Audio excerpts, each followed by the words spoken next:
我是罗莹莹，欢迎收看女王角 The Queen's Corner。在这里我们会聊一些英国的奇闻趣事。有人说它不只属于英国，而是属于全世界。有人说它不只属于文艺复兴时代，而是属于永远。没有人不知道罗密欧与朱丽叶这一凄美的爱情故事，无论过去、现在、将来，都会一直被人记住。对，没错，他就是英国文学史上第一代巨匠莎士比亚。上一期女王角，本女王带了你们去莎士比亚故乡 Stratford-upon-Avon。这一期呢，我们就会聊一聊10件你也许不知道关于莎士比亚的事儿。已知天王星有27颗天然的卫星，这些卫星的名称都出自莎士比亚和普伯的歌剧中。莎士比亚创造了很多现在还被用的英文单词。莎士比亚已被牛津英语词典收录了近3000个词。著名说唱家 Tupac 非常欣赏看莎士比亚的作品，莎士比亚的戏剧给他的写歌词创作带去很多灵感。在莎士比亚那个时代，最常见的莎士比亚姓名拼写是这个样子。不过有趣的是，莎士比亚目前存世的6个签名中，没有一个签名的拼写是这样子的。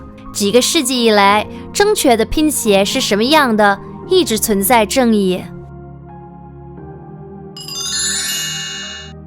是莎士比亚先用 U 字母作为 U 的缩写。18岁那年，莎士比亚与26岁已经怀孕了3个月的安妮海瑟薇结了婚。根据史料记载，1585年至1592年这段期间完全没有莎士比亚的任何记载，但民间传说他当过乡村教师、兵士、贵族家仆等等。除了写许多戏剧和14行诗，莎士比亚也是一名演员。他演过许多自己的戏剧以及其他剧作家的戏剧。有证据表明他曾演过《哈姆雷特》中的鬼魂和《皆大欢喜》中的亚当。莎士比亚也曾在伊丽莎白一世和詹姆斯一世面前演过自己的戏剧。莎士比亚作品被翻译成80多种语言，其中最难懂的必须是克林贡语，那可是星际迷航中虚构外星族的语言。莎士比亚的《哈姆雷特》和《50生非》都已经被翻译成克林贡语，而克林贡语学院还计划翻译更多莎士比亚的作品。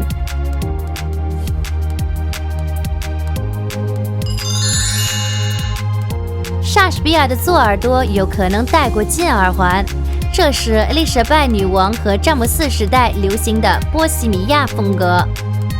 在钱多斯描述的莎士比亚画像中，能见到戴耳环的莎士比亚。